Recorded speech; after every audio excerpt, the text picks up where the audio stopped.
Hello, and welcome to Lyla's Lullabies, where we spend time exploring with Lyla, a traveler who wanders the world at her own pace, while sharing her most enriching and restorative moments with you.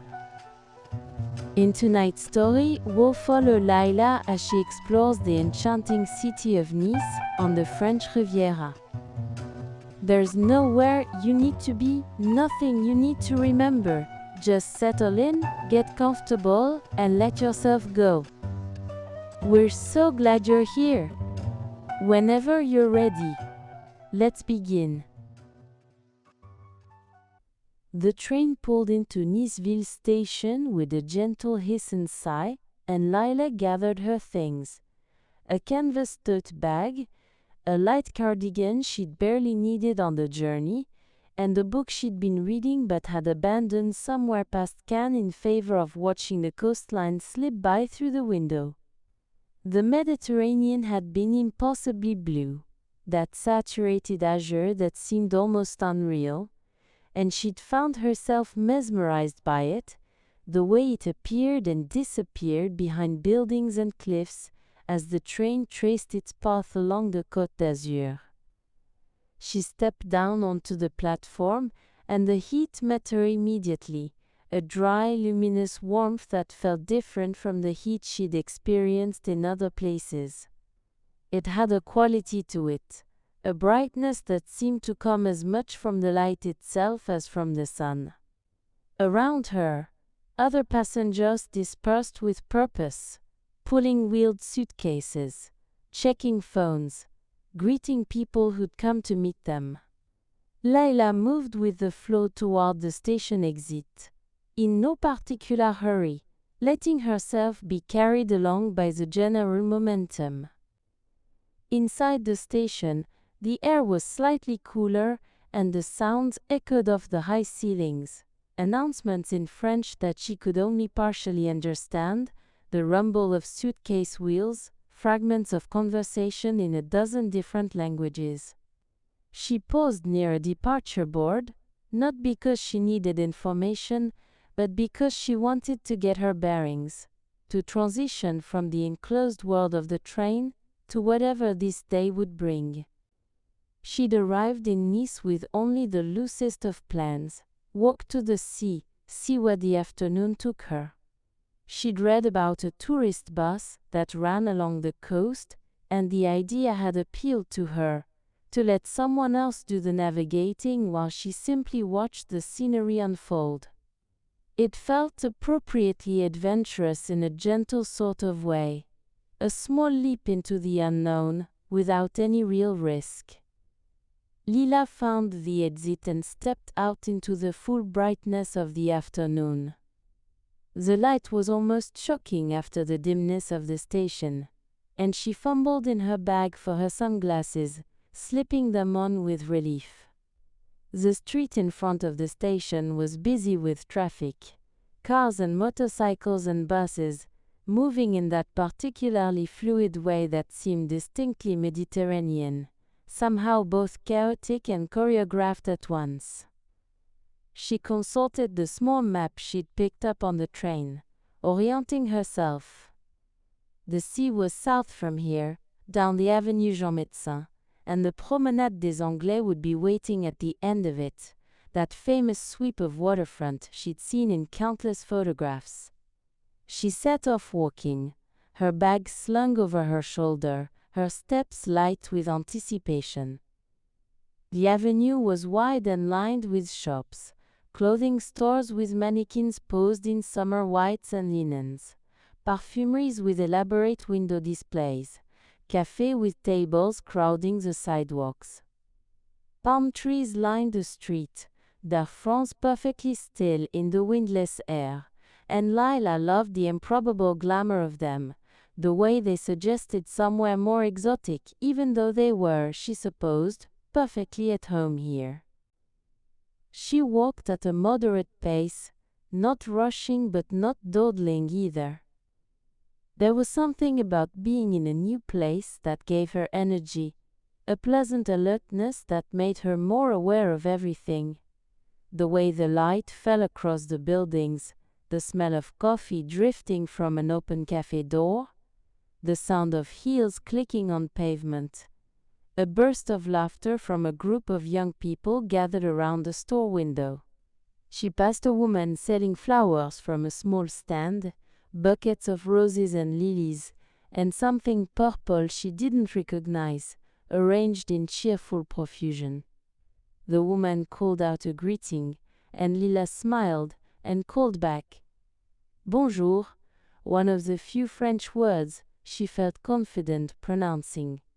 The woman nodded approvingly, and Lyla felt an absurd little glow of pleasure at this tiny successful interaction. The avenue began to slope gently downward, and she could sense the sea ahead now even though she couldn't see it yet. Something about the quality of the light, perhaps, or the way the air felt, carrying that particular salt-tinged freshness that only came from being near a large body of water. Her pace quickened slightly, without her consciously deciding to walk faster, pulled forward by anticipation. And then, quite suddenly, the street opened up, and there it was, the Promenade des Anglais stretching out before her, the sea beyond it, vast and glittering under the afternoon sun. Lyla stopped walking, momentarily overwhelmed by the sheer scale and beauty of it. The promenade was wide and elegant, bordered by a railing painted in crisp white, and beyond the railing, the beach. Not sand but smooth stones, pebbles really, sloped down to meet the water. The sea itself was that extraordinary blue she'd glimpsed from the train, but seeing it directly, with nothing between her and it except air and light, was different. It seemed to hold every shade of blue at once, turquoise near the shore, deepening to cobalt further out, almost purple where clouds cast shadows on the water. The surface caught the sun and threw it back in 1,000 glinting points, and Lyla had to look away for a moment, dazzled.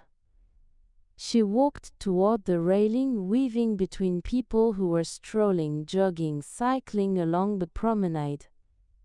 It was busy but not crowded, everyone moving with that relaxed holiday energy, and she found a spot where she could lean against the railing and just look out at the view.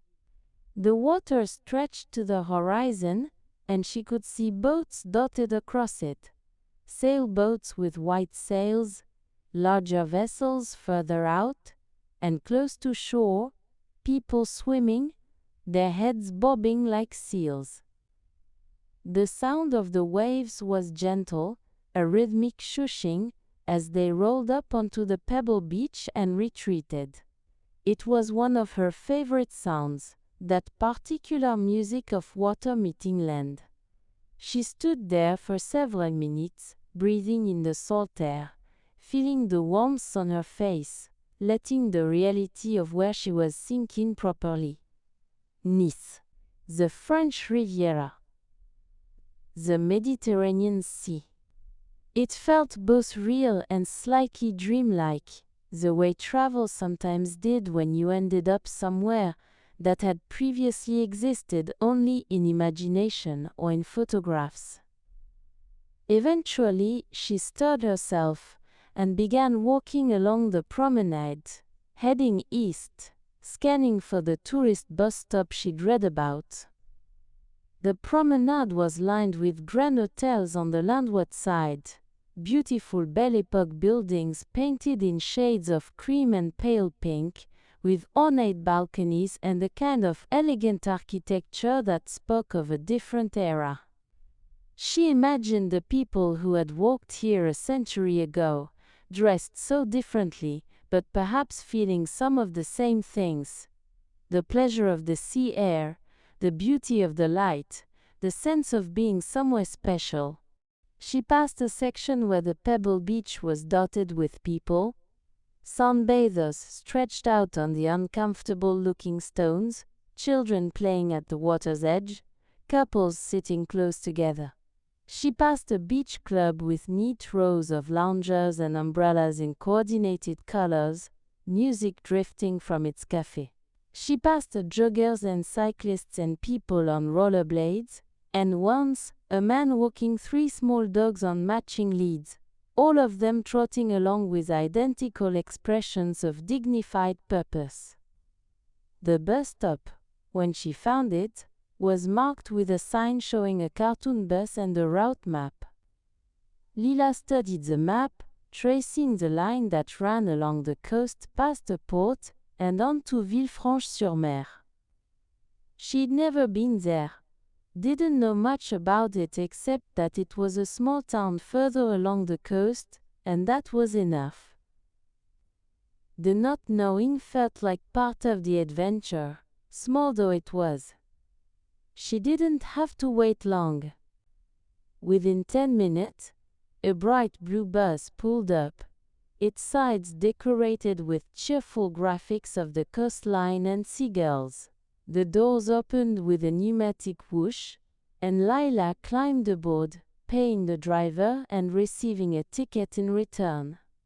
The bus was about half full, mostly tourists by the look of them, with cameras and guidebooks, and that particular air of pleasant anticipation. Lyla made her way to an empty seat on the right side, the seaside, settling in by the window. The seat was warm from the sun, and she shifted slightly, arranging her bag at her feet, pushing her sunglasses up onto her head, now that she was in the relative shade of the bus interior. The driver, SAID, something in French over the intercom, and then they were moving, pulling smoothly away from the stop and into traffic.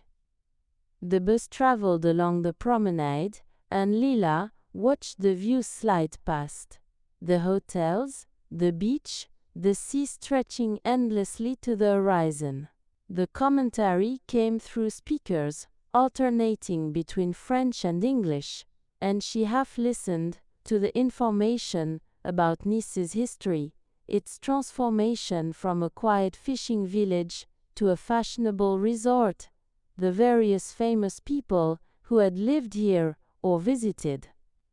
She thought about what it must have been like when this coastline was less developed, when the Grand Tour travelers first discovered it and began building their elaborate villas.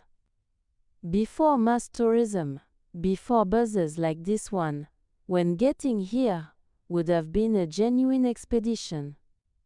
It was easier now, certainly more democratic, though perhaps something had been lost too, some quality of remoteness or discovery. But then, she thought, every era probably felt that way about the one before. And she was here now, in this time, and it was beautiful, regardless of how many others had seen it, or how easy the journey had been.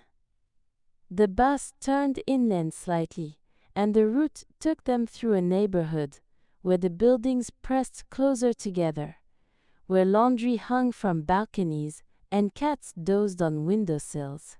She caught glimpses down side streets, staircases climbing the hillside, small squares with plane trees, a church with a faded painted facade.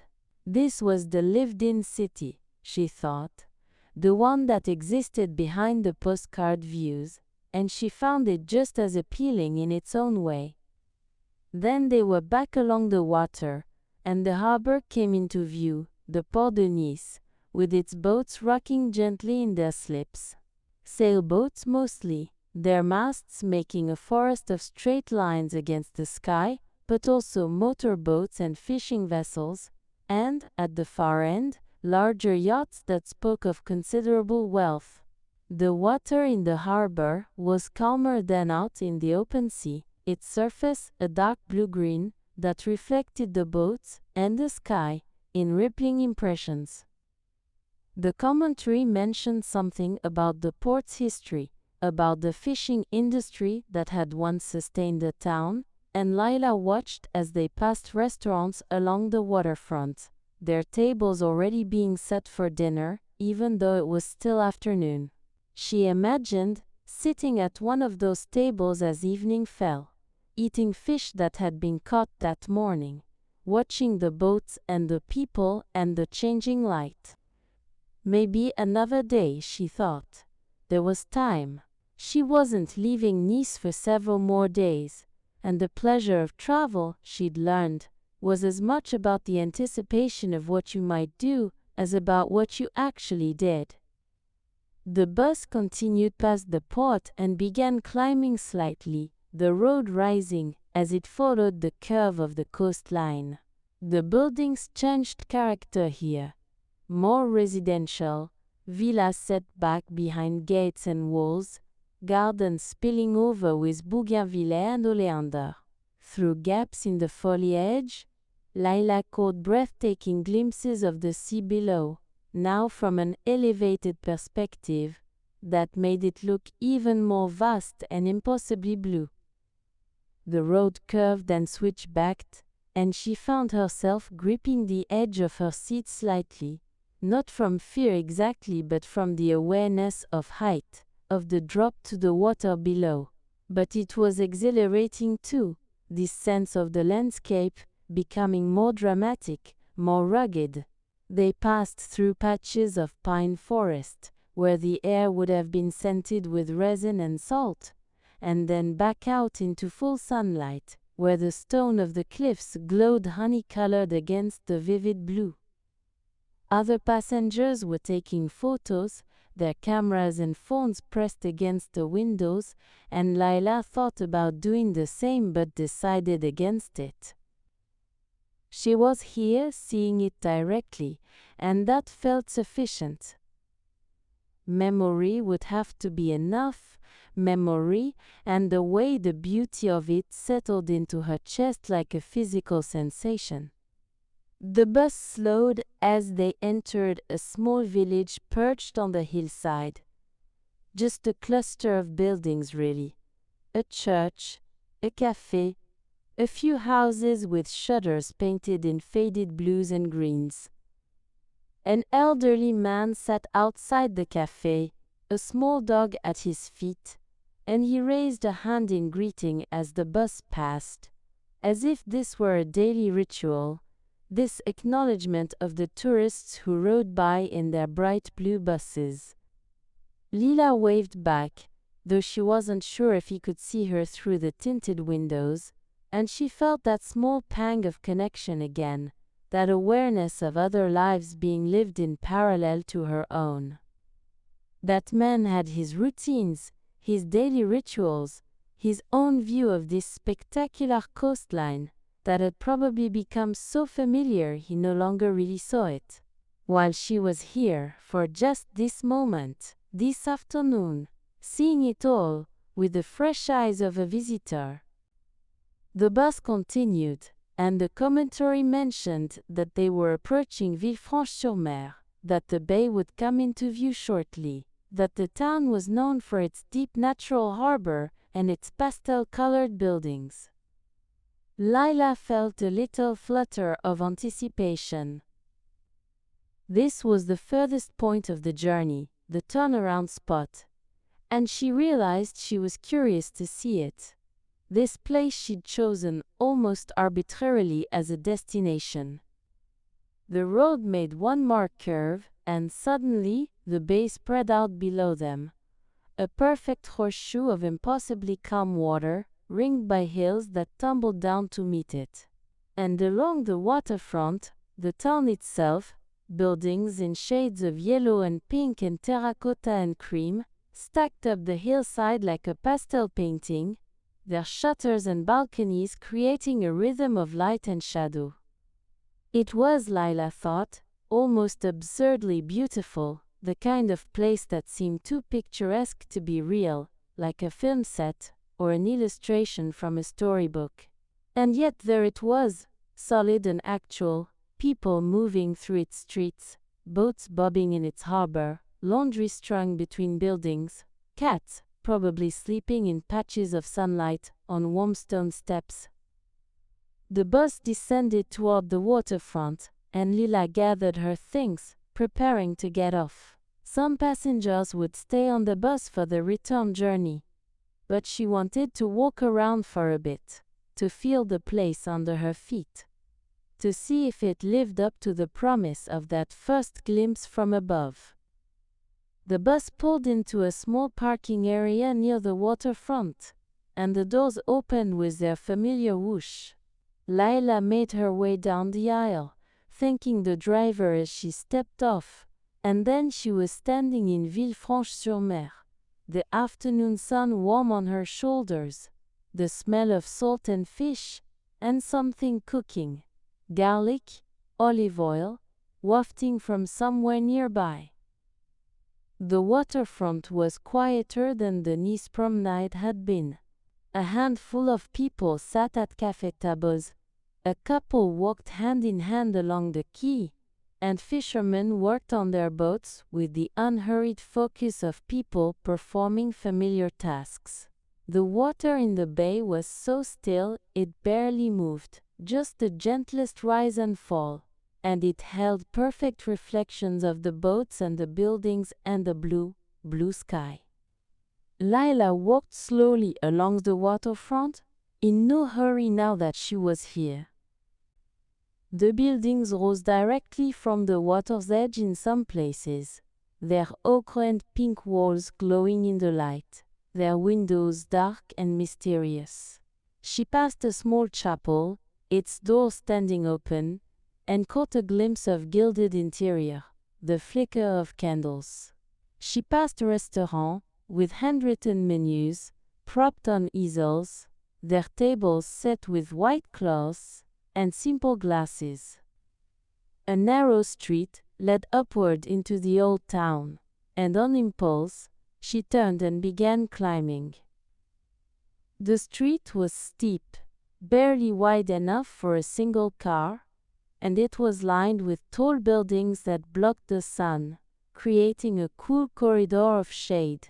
Laundry hung overhead, strung from window to window, and she could hear the sounds of domestic life filtering down. A radio playing, someone singing, the clatter of dishes. The street opened into a small square with a fountain at its center, water trickling from a stone spout into a basin where someone had left flowers floating. A few chairs were scattered around, and an old woman sat in one, shelling peas into a bowl, her hands moving with the automatic precision of a task performed thousands of times. Lyla paused at the fountain, trailing her fingers through the cool water, and the woman looked up and smiled, said something in French that Lyla didn't understand but that sounded friendly. Lyla smiled back, gestured to indicate that she didn't speak French, and the woman nodded understanding and went back to her peas, still smiling. It was such a small moment, Lyla thought, but it pleased her. This brief acknowledgement, this tiny connection across the divide of language and experience. She continued through the square, and found another narrow street that seemed to lead back down toward the water, and she followed it, her hand trailing along the sun-warmed walls. The street emerged at a different section of the waterfront, and from here she could see the full sweep of the bay, the hills on the far side rising green and gold in the afternoon light. A few sailboats were anchored out in the deeper water, and as she watched, a swimmer stroked slowly from one to another, their arms moving in easy rhythm, in no apparent hurry. She found a low wall where she could sit, and she did, setting her bag beside her, and just looking out at the view. The water lapped very gently at the stones below, a sound so soft it was almost silence. Somewhere behind her, a church bell rang the hour, 4 chimes, clear and resonant, and then quiet settled back down. Lyla thought about the bus that would eventually take her back to Nice, about the hotel room waiting for her there, about what she might do tomorrow. But those thoughts felt distant, like they belonged to a different version of herself. Right now she was here, in this moment, in this impossibly lovely place, and that was enough. She watched the light change as time passed, the sun beginning its slow descent toward the horizon. The colors shifted subtly. The pink of the buildings deepened. The blue of the water took on hints of purple. The green of the hills became richer. She watched people come and go along the waterfront, each absorbed in their own purposes, their own small dramas and routines. Eventually, she knew she'd need to find a bus stop for the return journey. But not quite yet. Not until she felt complete with this place, this day, this small adventure that had brought her here to this quiet bay on the French coast. A gentle breeze picked up, barely strong enough to be called wind, and it carried the scent of jasmine from somewhere, mixing with the salt smell of the sea. Lyla breathed it in, closed her eyes for a moment, imprinting the sensation. When she opened them again, the light had shifted another degree, and everything looked slightly different, slightly more golden. She thought about how travel did this, gave you these moments of unexpected beauty, these pockets of peace in unfamiliar places. And she thought about how she'd carry this with her when she left. How this afternoon would become part of the collection of experiences that made up a life, that shaped who you became. The adventure didn't have to be grand, she realized. It didn't have to involve danger, or challenge, or dramatic transformation. Sometimes it was just this. A bus ride along a coast, a walk through a small town, an hour spent sitting by the water, watching the light change. Small adventure, quiet ones, but adventures nonetheless. She stood eventually, gathered her things, and began making her way back toward where she remembered the bus stop being. Her steps were slow, still savoring the place, not quite ready to leave, but knowing it was time. The journey back to Nice would be lovely too, she thought. The same route but reversed, the light different now, the experience of seeing it for the second time, but from the other direction. And there would be dinner to look forward to, and the evening ahead, and tomorrow with its own possibilities.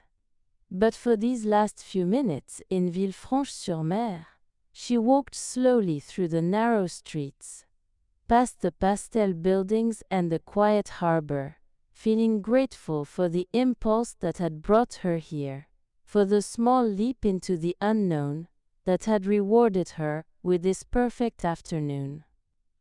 The bus was waiting when she reached the stop, and she climbed aboard, finding a seat on the left side this time so she'd have a different view on the journey back. As the bus pulled away and began retracing its route along the coast, Lyla settled back in her seat, watching Villefranche-sur-Mer recede behind them, watching the sea catch the lowering sun and throw back its light, watching the adventure, small and perfect, gently, peacefully unfold.